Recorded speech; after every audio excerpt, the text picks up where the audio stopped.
Great, you made it.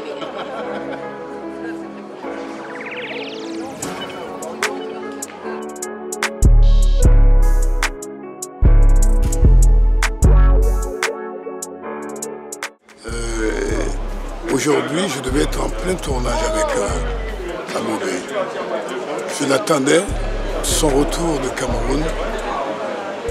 Il avait écrit un scénario, il m'a donné et il m'a dit je repasse derrière la caméra. Et ce premier film qu'on devait faire commençait autour du 15 de ce mois. Donc on échangeait quand il était au Cameroun. Alors, vous voyez, il n'y a pas de mots pour ça. Ça veut dire que ce n'est pas un homme qui arrête. Il est tout le temps en train de faire des choses. Et je sais que quand il fait une chose, il va jusqu'au bout. Et je n'arrive pas encore à réaliser qu'à peine arrivé, il est couché. Et voilà. C'est dans cet état que moi je suis aujourd'hui. Pour moi, c'est un homme efficace, un homme très professionnel. Et l'émission qu'on a faite ensemble sur France 24, il prépare en amont. C'est pas du tout ce genre de journaliste qui vient, qui te demande, bon, depuis quand tu as commencé, quand tu es né, et souvent il n'a même pas l'âge de ta carrière, mais il ne va pas chercher. Et ça, malheureusement, il y en a trop en Afrique. Lui, c'est pas le cas. C'est le gars qui, en 5 minutes d'interview, il dit beaucoup de choses. Il a déjà ses infos. Il travaille en amont. Voilà ce que je peux dire de Amobé. Pour moi, des hommes comme ça, il en faut. Dans tous les domaines. Être très rigoureux, très sérieux. Parce que l'Afrique ne va pas rester au stade où elle est depuis 60 ans d'indépendance. Il faut qu'elle aille un cran en avant. Il faut que les vieux au pouvoir là, commencent à penser que le temps, attends, nous les 70 ans là, il faut arrêter. Il faut penser à ceux qui ont la quarantaine aujourd'hui. Voilà, c'est tout. Amobé, c'était une belle personne, une grande personne qui avait une belle culture, qui le partageait avec la diaspora africaine en France. Il nous a donné la lumière, il nous prêtait ses locaux, il m'a prêté son local pour faire un défilé. Il m'a ouvert ses portes et je faisais des vêtements pour lui, il les portait sublimement bien. Il mettait en valeur mes vêtements. Il nous a amené la culture, l'authenticité de la culture africaine en France. Il portait la culture africaine en France. Il le partageait avec ceux qui ne connaissaient pas notre culture. Il nous a donné une force. Merci Amobé, merci pour la lumière, merci pour tout. Et on va continuer sur le chemin que tu nous as donné, que tu nous as montré. Merci. Je suis très ému, j'ai pas les mots pour exprimer la mémoire, la disparition d'Amobé qui nous a tous surpris. Parce que jamais j'aurais pensé que quelqu'un comme Amobé allait partir, parce que ce genre d'individu, la mort ne veut pas d'eux. Parce qu'Amobé c'est la vie, tout simplement. Et ma rencontre avec ce grand monsieur remonte à il y a 20 ans, 2001, dans les locaux des RFI. On s'est un peu perdu de vue, on s'est retrouvés en 2005-2006 et depuis on ne s'est plus jamais quitté, on s'est toujours donné des nouvelles, on a toujours été d'une manière connectés. Et ce qui est extraordinaire, c'est qu'à chaque fois que je rencontrais ce grand personnage, c'est qu'il y avait une énergie. Je pouvais le croiser dans les studios d'RFI et échanger avec lui 5 minutes et je pouvais très bien avoir un petit coup de blues et puis boum, ça repartait. Et il avait cette magie-là exceptionnelle. Et donc là, sa disparition va laisser un très grand vide, laisse un très grand vide, parce que on n'en a plus des comme ça. Il y en a un tous les 100 ans peut-être. Et voilà, moralité, c'est que je ne le remercierai jamais assez de tous les conseils qu'il a pu me donner. Et mes premiers voyages en Afrique, j'ai pu bénéficier de ses conseils. qui m'a montré un petit peu ce qu'était le continent africain, qui suis d'origine marocaine. Donc je me suis cultivé à travers tout ça.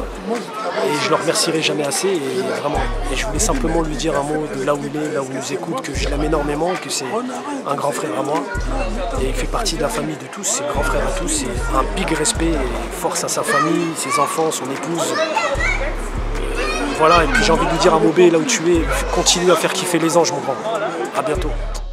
Je suis la présidente de la Ligue de la diaspora, présidente fondatrice, je préfère préciser comme ça. Et donc, quand je la fonde à UBiz News avec le soutien d'Amobé qui va me dire qu'il veut être mon conseiller de l'ombre. Je lui dis, tu seras aussi, pas seulement conseiller de l'ombre, mais le président du comité des sages.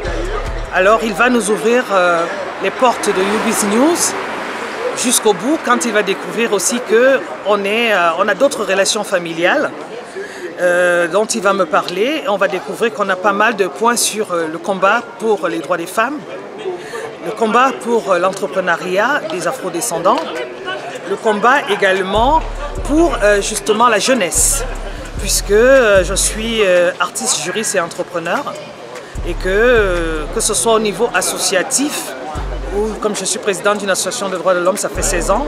Donc tous les événements, je vais les faire avec lui. Il va me soutenir, vraiment à titre privé et professionnel, sans jamais se fatiguer.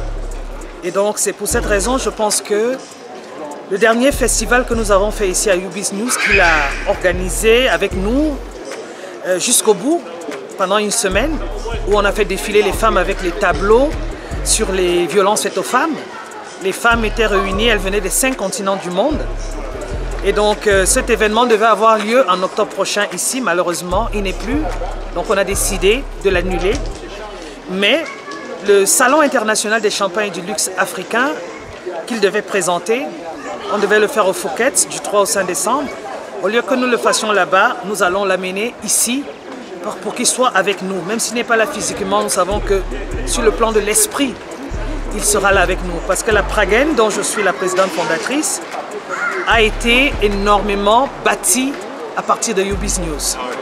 Et c'est pour cette raison, je pense que la philosophie qu'il partageait a toujours été une philosophie d'amour, de rassemblement.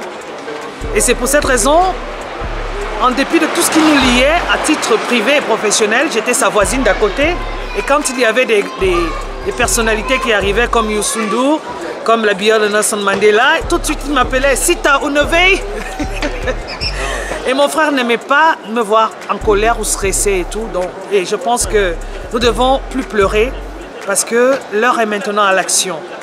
Et je pense que ceux qui ont compris dans quelle philosophie il était, c'est-à-dire le panafricanisme ouvert, qui aimait toutes les personnes du monde, quelles que soient leurs origines, comprendront que justement, à travers l'action d'Amobé, nous pouvons continuer également à faire rayonner l'amour de l'humanité.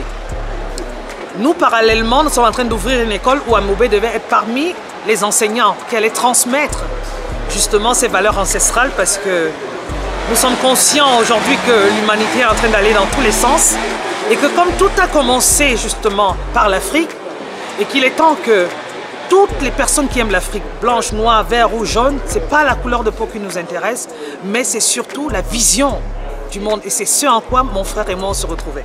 J'ai fait la une du Monde d'un média suite à des abus.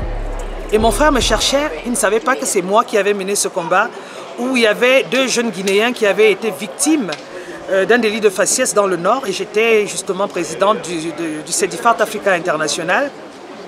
Et toutes les chaînes du monde entier en ont parlé. Et quand je suis arrivé à Paris, j'ai tenu une conférence de presse ici. Quand il a entendu, il me dit « Sita, vraiment wow !» J'ai dit « Mon frère, c'était moi. » Et je continuerai donc à me lever pour les droits des femmes, pour les droits justement de tous ceux qui veulent que l'humanité se retrouve dans les vraies valeurs et que toutes les cultures soient respectées. Et c'est dans cet esprit-là que j'espère que vous serez nombreux à venir lui rendre hommage dans ce rendez-vous que nous appelons le CICLA, qui est le rendez-vous de l'excellence, de l'exception et surtout du luxe africain. Et quand on parle du luxe africain, c'est tous ceux qui sont en lien avec l'Afrique, peu importe leur couleur de peau. Et c'est dans ce sens-là que je voudrais vous dire, je voulais en même temps partager ce secret Mais aujourd'hui, je vais vous le dire parce que c'est quelque chose que l'Afrique doit continuer à porter. Je viens d'être élu, nominé meilleur modèle inspirant de la diaspora africaine dans l'agroalimentaire et dans l'agriculture. Et ce titre-là, je voulais justement le partager à travers ce salon pour que ce que les afro-descendants font partout dans le monde, ce que tous ceux qui essayent de créer des services et des produits qui mettent l'Afrique justement au cœur de ses vraies valeurs, puissent être mis en avant. Et c'est pour cette raison Amobe était une personne très importante pour le groupe Ragen et un partenaire de choix, un partenaire spirituel, physique et un partenaire vraiment, un frère humain, un ange tout simplement. C'est pour cette raison que je l'avais baptisé Tara. Voilà. Amobe, ce n'est qu'un au revoir. Je te remercie beaucoup pour tous tes conseils que tu m'as donnés. Tu me disais toujours, petite sœur, tiens bon, ne baisse jamais les bras. Et tous les conseils que tu donnais à mon fils qui a 11 ans, tu lui diras, t'inquiète pas, c'est le futur Mbappé. Ce n'est qu'un au revoir. C'est avec grande peine que j'ai appris ton décès et je pleure tout le temps. Tu nous manques beaucoup et tu nous manqueras toujours.